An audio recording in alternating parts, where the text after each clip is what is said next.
Welcome, everyone, to the Meaningful Hearts podcast, where we discuss the everyday questions that make us or break us if we let them. I am your host, Drew. Take my hand and let's walk this journey together.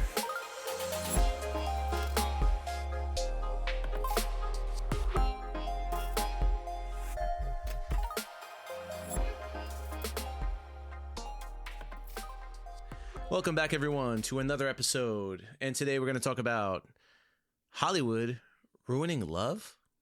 Is that possible? Did Hollywood ruin love? Did they? Did they steal our hearts and leave us empty? Is that even possible? Maybe. It's good to think about, right? Well, for one, we look at movies in a very strange manner when it comes to things in all matters love, right? We go to the movies to see a romantic comedy or maybe a romantic movie, and you see two characters coming from two different places. Now, in essence, they shouldn't become an item, or they shouldn't have no chance with they shouldn't have a chance with each other. But they end up somehow coming together, and everything just works out, right? They're admirers from a distance, or maybe one is admiring the other, and at first it's like, yeah, there's no chance. But obviously, you know the focal point of the movie and the characters involved, the leading roles, and you see the story unfold. Now, is it impossible? Is it impossible for two people that are from completely polar opposite ways of life or statuses to fall in love? No, not at all. But sometimes it makes you step back and think, well, that's not the whole variable. That's actually not the whole reason why. You look at that and say that could be possible, but they don't know each other. It gives you that love at first sight, that meant to be together type of scenario that we all indulge in love. It's beautiful. It's very poetic, right? It's a poetic way of looking at things. But how do we know if that person is right for us? It might just be, surface. Might think that person is beautiful or wonderful. We might portray that person as a certain type of way. But how do we know? And of course, it looks like it's going to be a happy ending in the end, right? They finally get together. They finally confess each other's feelings. Maybe one wasn't feeling it, the other one was. And then the other person has second thoughts, sees the person differently, and then boom, they're together. And roll the credits. Now, as awesome as that is, and how amazing it is to indulge in love like that, but it's very rare. It's a very rare way of thinking. I love a good romance. I'm not gonna lie, I like it. It's great. I mean, as a kid, you're going through high school, and you think you have a shot at the hottest girl in school, and you want to fantasize that's a possibility. Not to say it is impossible, but chances are, based on the hierarchy and the way things are and the way people are, especially in high school, it's not really going to happen.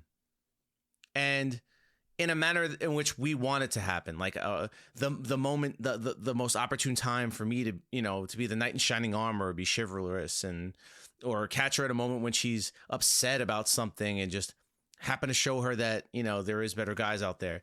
Like it's amazing over time how we have made so many movies. There's so many movies been made that have the same format, and we love to fantasize about it. It's a beautiful fantasy. It's a beautiful thing, but it's not real. So, to be honest with you, a lot of us really think in some sort of fashion that this is how life is. We've really been doped up with this belief in culture and society. Love is always portrayed in a movie as this super romantic, so like, you're so beautiful. You're like nobody else I've ever seen. And I'd walk across glass and seas and mountaintops and fire just to be with you type of confessions. And it's raw and it's beautiful. And don't get me wrong, it's really, really inspiring. It makes you really think, damn, I want love like that. And then we start to think about possible people in our lives, or maybe that person at work, or maybe that person we see on the way to work every day that we get a bagel and we happen to stand on line together all the time. You think, maybe I should talk to that person. But let's be honest with you. You don't know that person at all. So there's just a surface attraction. You might think that person is very attractive, but they may be not a nice person, or they may not be interested in you, or, whatever. So just based on somebody you see, and you create this whole infatuation around them, which in movies they do it. It's very creepy almost. It's like you have to like find this person, and you'll go through great lengths to see it, like almost like some serendipitous type thing. And it's like, well, would you stalk somebody that you were interested in if they didn't know you existed? No, but now in real life, it's creepy.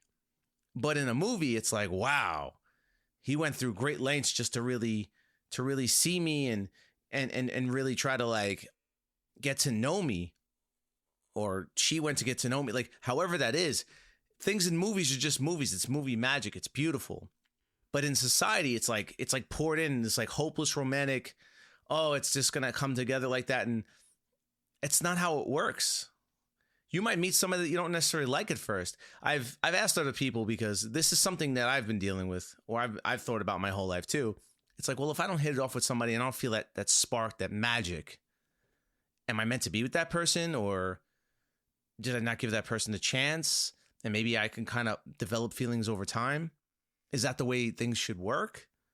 Or maybe I should just kind of be like, really just, wow, this person is just a breath of fresh air, and I'm just so attracted to them, and I don't know why. Is that like the inkling of something more? And then it ends up being nothing. So my question is, when you meet somebody, should it be a huge spark or explosion, or is that just infatuation, or is that attraction, or maybe you're just looking at their looks and you're like, oh my God, you're in love with their looks. But as a person, you don't know them. But what if you get to know them and you really don't like the way they are with you? Just because you're so into them in other ways that you just like overlook all that stuff? Because I think that's what it is. I think we have the wrong idea about love. I think we have the wrong idea about how it works. I mean, what if one person's ugly and the other one's semi-attractive, or one person's extremely attractive and the other person is not desirable? Like, that doesn't happen in movies, or they're always portrayed by good-looking people on both sides, even if they're trying to make the other person a little nerdy or a little weird. But in real life, things don't always happen that way. So I think that we allow ourselves to be fooled, and we bring this into our lives. We bring this into our lives, and we start to think, this is how it is. This is how it could be. I just got to find that one. That one what? Maybe we need to get to know people on other levels, and maybe we have to slowly develop love over time. Because I think an infatuation or an obsession off the bat, because you think there's a connection, or you kiss that person, it was just so magical. Maybe that's just you being so attracted to the way they look that you're willing to overlook everything else. Instead, maybe taking it slow and developing a rapport with that person, and really getting to know them and realizing they're a solid person is the better way to go. Now, I'm not saying that you shouldn't be attracted to the person that you're trying to date, but I want you to have a little bit more of an open mind, because I really think that we've numbed ourselves out to the reality of it. The reality of it. And let's be honest, in a movie, you only see them fall for each other, quote unquote, and kiss, and now they're going to date. They're not getting married per se. I mean, certain situations they already have that established, but it's like the person gets the other person and they're together, and that's that. Roll the credits. But you don't know if that relationship is going to last. That could be infatuation right there. That could be the infatuation right there. They just had a thing for each other, but you don't know if that's going to fizz out. The movie only gives you a snapshot of that relationship. It doesn't give you the long run. What do we do? How do we handle that? It's really mind-boggling to me. It's taken me a long time, many years, and something that I still kind of figure out as I go. Because your mind and your body can play tricks on you and make you feel things, or make you believe things that aren't necessarily true. I mean, I've had my head up my ass plenty of times when I thought I really liked somebody and I was like, man, this is really great. But I was like, if I look back at that, I'm like, where, what, how? Sitting there like, when I have my head screwed back on right and my feelings aren't involved, I really look back and say, you know what? It's not what I thought it was. Some of the best relationships I've had or dating experiences I had were with people that I didn't have such a heavy connection with at first, or invested, or they didn't wow me, but it was more sustainable. So it really makes me wonder how love works, or how companionship works. There's love languages, right? Everybody loves in a different manner as well. Just because you have this idea of how love should be, and you meet somebody that you end up dating, you can't have expectations that they're going to love you like that. You can't. Not that they don't love you, but their way of loving you, or their way of showing it, might be slightly different. Now, compatibility goes into that too. I don't think that you should let somebody love you any old way, but you should see if the way that they love you is compatible with yourself, and try to get to understand that person, because there's more there. People express things in different ways. We're not all the same. And that's the beauty. That's the beauty of finding a special someone, right? It's the beauty of it. It's multidimensional. It's not just physical. It's not just mental. It's spiritual. There's a connection. There's like an alignment. But too much of one thing is not necessarily good. It's like a harmonious balance. And I think that's where, like, true love, I guess, in a sense, where it's truly love, comes in. And it develops slowly over time. You develop that bond.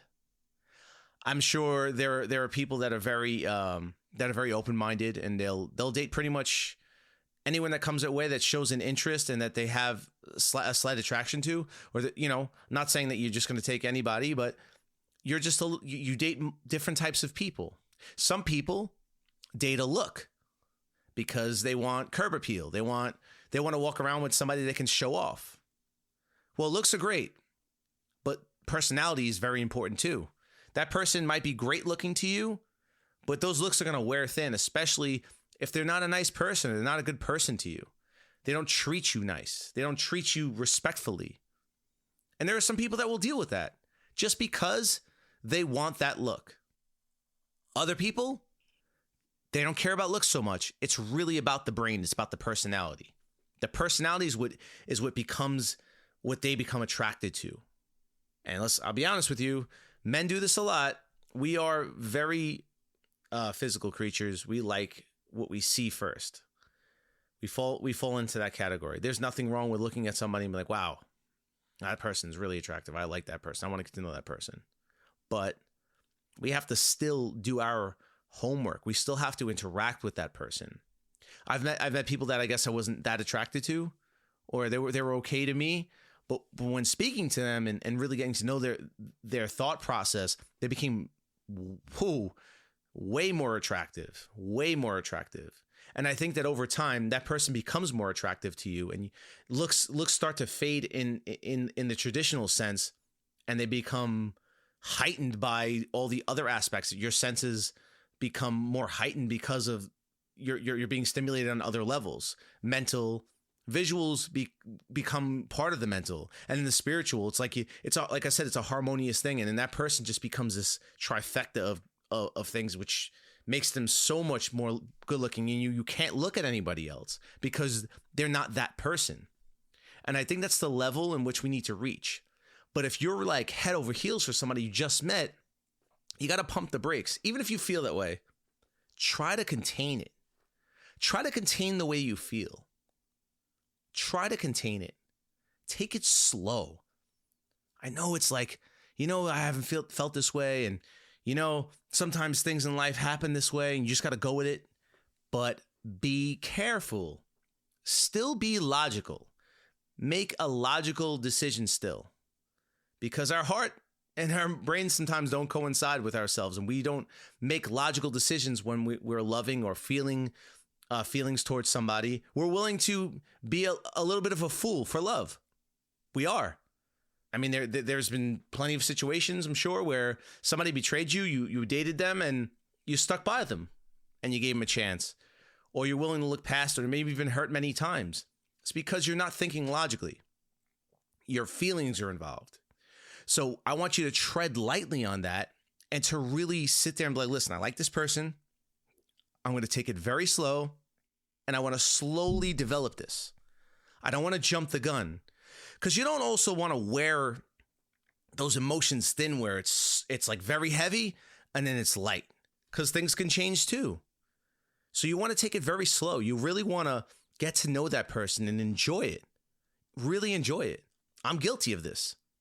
If I meet somebody I really like, I'm just like, oh, let's go, full throttle. And it's crazy, but it doesn't work. It really doesn't. I've crashed and burned almost every time. It's really weird how that works. And I wish it was not true, because it would just be easy to say, all right, you head over heels for somebody. Yep, this is the person. You're definitely feeling what you think, and that's real. That's the reality of it. But it's not. And maybe you guys have an opinion that goes against what I'm believing or what I'm saying, and I completely want to hear that, because I think that there's always another way to think of things or look at things. Maybe there's something I haven't mentioned. I really just wanted to bring up the fact that, to come to think of it, Hollywood really spoon feeds us this artificial version of it. In other countries too. Bollywood, beautiful when it comes to love and the expression of it and the song and the dance, and it's just this whole thing, and it's magical, but it's fictitious. It just doesn't work that way. Overcoming all odds and just going through so much, and that person sticks by you and waits for you, the turmoil, and it's beautiful. You love the turmoil, and there's a brick wall up, and that person hops over that brick wall to get to you, and it's gorgeous. It is. It's so much fun to watch, and you enjoy it, and then the music goes along with it. It's great. But that is not reality. The chances of that happening are very slim. To say that it won't happen, I can't say it won't happen, because stranger things have happened. But in reality, that is not going to happen to you. I can almost guarantee it. You probably have a better chance of getting struck by lightning. If you want to believe that is your opinion 100%, and indulge more. But let's be honest with you. I mean, we've seen other movies unrelated to love where, a person gets a chance, an opportunity, and then ends up doing something insanely cool and becomes an owner of a team or something, like wild, like, things that are just unrealistic. It's beautiful because we can live in that fantasy. Movies are really just fantasies. Movies are fantasies come to light, as far as in a physical form, you get to see it unravel. But let's be honest with you, it's just doesn't work that way. So I think that we need to really start being real with ourselves and start to look at the facts, look at our experiences, and be a little more logical when it comes to love. Be logical people.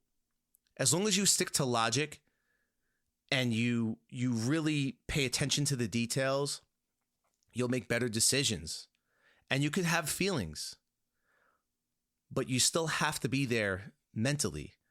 You still have to protect yourself. You still have to know what is good and what is not, because you can really get hurt. You really can. It's easy to fall in love, per se, like not fall in love, authentically, but fall in love, I guess, with the feeling.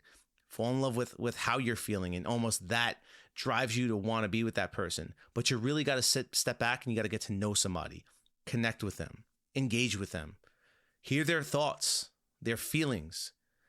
What are their views on life? Do they align with yours?